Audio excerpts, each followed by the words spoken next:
Ever have one of those nightmares where your phone, the one thing you rely on suddenly turns against you? Mm-hmm. That's kind of what we're diving into today. Mm-hmm. Except swap the phone for a pager and drop it right in the middle of Lebanon. Yesterday, thousands of them just detonated. Right. Hundreds injured, chaos everywhere. Yes. But here's the thing. This wasn't some mass recall for, like, a faulty battery. Right. We're talking Hezbollah's primary communication network. Yeah. Why are they using pagers in 2024, you ask? Right. And how did they become bombs? Well, I've got these eyewitness accounts, expert analysis, even whispers of, like, ghost messages appearing right before these explosions. Oh, wow. Buckle up, because things are about to get weird. Yeah. What's immediately intriguing, at least to me, isn't just the scale of this whole event, but the target itself. Hezbollah using pagers. It's deliberate. It's low tech. Yeah, but we're talking about a world of, like, Israeli cyber surveillance. Right. It's a way to stay off the grid. Now, whether this attack exploited that or this was a vulnerability nobody even, like, considered, that's what we need to figure out.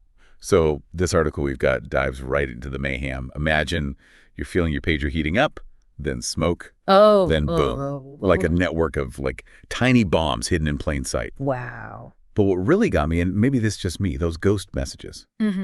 Some people are claiming their pagers displayed, like, strange messages right before they went kaput.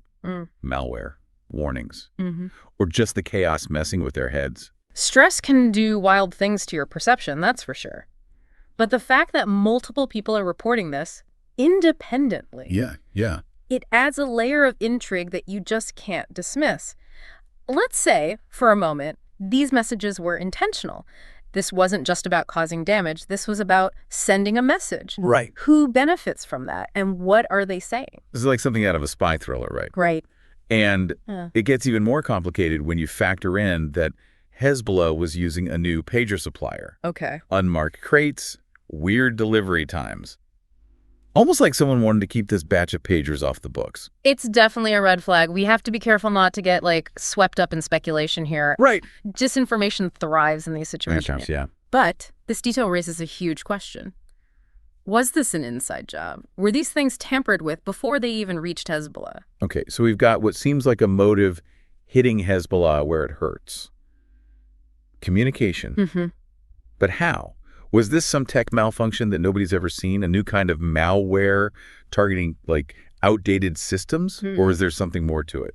If we're talking about deliberate attacks, the scale and coordination here, it points to someone with serious resources. Yeah. Think about it.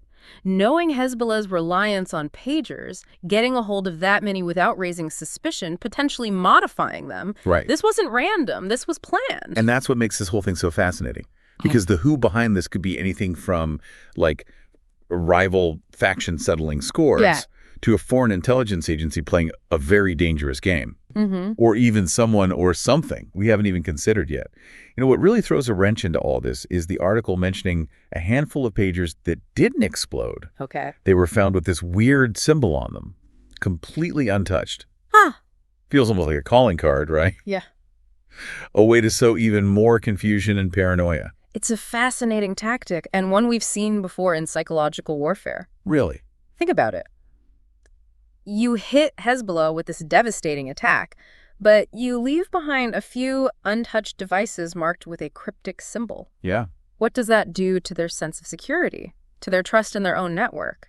This wasn't just about causing physical harm, it was about undermining their entire infrastructure from within. So we're talking about a group or even an individual with a deep understanding of not just explosives, but psychology as well. This symbol, it's got to mean something, right? Maybe it's tied to a specific group, a methodology, or even a message only certain people are meant to understand. It's certainly possible. Intelligence agencies, especially those operating in the Middle East, often use symbols and coded messages to communicate with assets, signal intentions, even sow discord among rival groups. Interesting. The fact that this symbol was deliberately left behind suggests it holds significance, at least to someone. Whether it's a genuine clue or a carefully crafted red herring designed to mislead us is another question entirely. And that takes us back to motive. Who stands to gain the most from Hezbollah being crippled like this? The article hints at internal power struggles within the organization. Could this be a case of someone taking out the trash, so to speak, clearing the way for their own rise to power? Internal power struggles can be brutal, no less so in organizations like Hezbollah. Right. If we're talking factions vying for control, this attack demonstrates a chilling level of ruthlessness and strategic thinking. To pull this off, they'd need intimate knowledge of Hezbollah's operations, their communication protocols, their vulnerabilities. It suggests a long game, carefully planned and executed, with potentially far-reaching consequences. But then what about outside players? We can't discount the possibility of a foreign intelligence agency having a hand in this, especially given the current geopolitical climate in the region. Absolutely. A foreign intelligence agency would certainly have the resources, the expertise, and let's be honest, the motive to orchestrate something like this. The Middle East is a hotbed of espionage, with various nations vying for influence and control. An attack like this, targeting a group like Hezbollah, could be a way to destabilize the region, sow discord, or even advance a particular political agenda. And here's the thing. Whether it's an inside job or an external threat, the impact on Lebanon itself is undeniable. The article paints a picture of a nation reeling from this attack, the fear and uncertainty palpable. It's a stark reminder that in our interconnected world, an event like this doesn't just stay confined to a single country or organization. The ripples are felt far and wide. Beyond the immediate casualties and the physical damage, there's the psychological impact on the Lebanese people. This incident shatters their sense of security, their trust in the very technology they rely on. And that kind of trauma can have long-lasting consequences, shaping their perception of the world and their place in it. It makes you wonder if something as seemingly insignificant as a pager can be weaponized with such devastating effects. What does that say about our own reliance on technology? After all, we trust our smartphones, our laptops, our smart homes with so much of our lives. What happens when that trust is broken? When the tools we rely on become the weapons used against us? It's a chilling thought, and one that I think this incident forces us to confront. We often view technology as this force for progress, for connection, for good. But like any tool, it can be used for both benevolent and malicious purposes. And as our reliance on technology deepens, so too does our vulnerability to those who would seek to exploit it. It's funny, we think about cyber warfare, and we picture, like, hackers in dark rooms, lines of code scrolling down a screen. Right. But this whole pager thing, it's almost retro, like stepping back in time. Yeah. Makes you wonder, what other old tech is out there, stuff we barely even think about anymore, that could be, like, repurposed? That's the thing about vulnerabilities, right? They don't just expire because something's considered, like, obsolete. Right. Think about all those legacy systems still running critical infrastructure around the world, power grids, traffic lights, hospitals. Yeah. We're so busy focusing on the latest threats, we kind of forget about the back doors hidden in plain sight. It's like having a state-of-the-art security system on your front door, Yeah. but you left a window open around back. Exactly. And in this case, that window leads right into Hezbollah's inner workings. But there's this one detail in this whole story that really gets me. It just, I don't know. What is it? Remember that security footage the article mentioned? The figure outside the hospital right before one of the pagers went off? Yeah. It's like something out of a spy movie. If that was a person, how'd they know which pager was going to go off? When to be there? Right. Were they just watching things unfold, or were they controlling it somehow?